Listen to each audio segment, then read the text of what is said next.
Do you hold a credit card and do not know on what basis you're charged with the interest amount and total amount due? Well, this video will explain you all about that. How is credit card interest calculated? How is total amount due calculated? And for that, you'll also be learning the main terms used in credit card. APR or annual percentage rate, daily periodic rate or daily interest rate, average daily balance and billing period.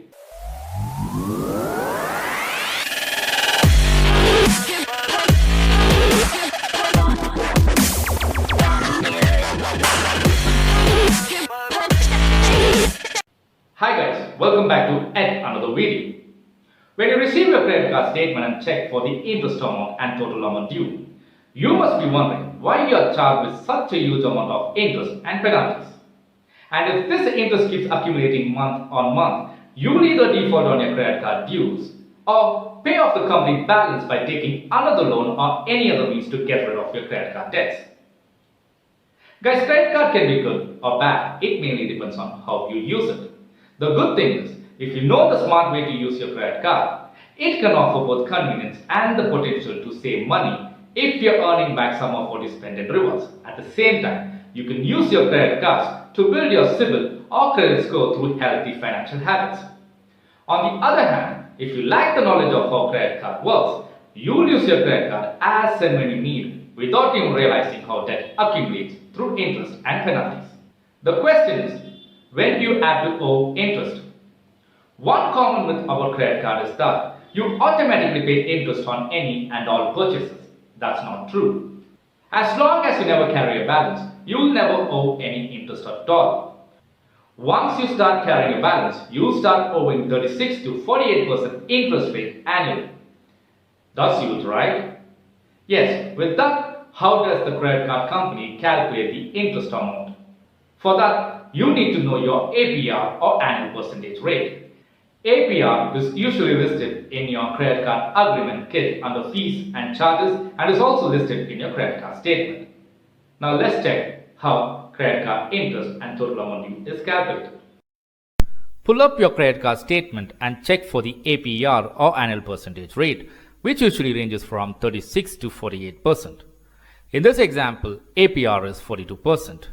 APR represents the interest rate charged yearly, but credit card interest is charged on daily basis, which is otherwise called as daily periodic rate. So divide this APR by the number of days in a year, which is 365 days, to get your daily periodic rate, which is 0.116%. This is also the interest rate charged daily. For total number of days in billing period, check for statement or bill date in your credit card statement. In this case, we have May 2nd as the statement date. This statement will contain all the transactions from April 2nd till May 1st, eventually making this date range as the billing period, which consists a total of 30 days. We now have daily periodic rate and total number of days in billing period. For average daily balance, this is the formula that is used. Average daily balance is equal to total of each day's balance divided by number of days in billing period. We already know the number of days in billing period, which is 30 days. To calculate the total of each day's balance, you need to add up the balance held at the end of each day in billing period. Suppose you started the billing cycle with Rs 2000. Thus the closing balance which was carried forward from the last billing period. This would be the balance until you make another purchase or payment. On 12th, you purchased for Rs 800, which increased your balance to Rs 2800. On 17th, you paid Rs 1000 towards your outstanding, which decreased your balance to Rs 1800. On 22nd, you again purchased for Rs 500, which increased your balance to Rs 2300, after which you did not have any transactions till the end of the billing period. Again, this is important. You need to add the balance held at the end of each day in billing period to get the total of each day's balance. You started the billing cycle with Rs 2000. That will remain the balance till 11th because on 12th you purchased something and your balance changed to Rs 2800. Similarly, this 2800 will be the balance till 16th because on 17th you paid Rs 1000 towards your credit card outstanding and your balance decreased to Rs 1800. This will go on till the end of the billing period with all these transactions. This is how the total of each day's balance calculated. You held the balance of rupees 2000 from 2nd April till 11th April. Count the days from 2nd April till 11th April. You got 10 days. Add the balance of rupees 2000 for all these 10 days, which is nothing but 2000 into 10. After multiplying rupees 2000 into 10, add this with the other balance, which is 2800. The balance that you held from 12th April till 16th April. Count the days from 12th April till 16th April. You got 5 days. Add this rupees 2800 for all these 5 days, which is nothing but 2800 into 5. After multiplying rupees 2800 into 5, add this with the other balance, which is rupees 1800.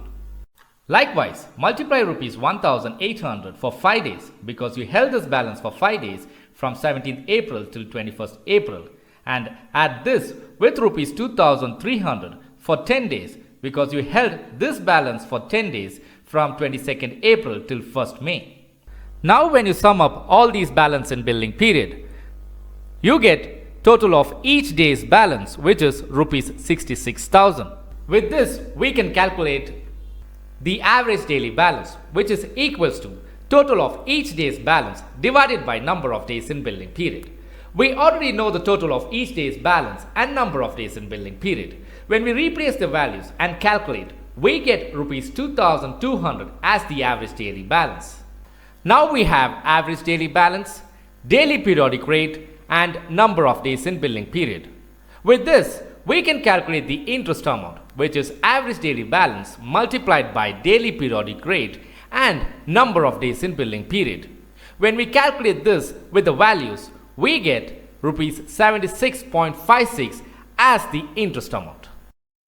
To calculate the total amount due, you need to add the balance held at the end of the billing period, which is rupees 2300 with the interest amount. The result is rupees 2376.56.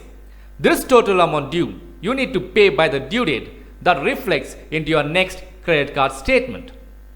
Now that you know how credit card interest and total amount due is calculated, as a continuation of this video, I'll be showing you what is minimum amount due, how is it calculated, and why paying minimum amount due is just a waste of money.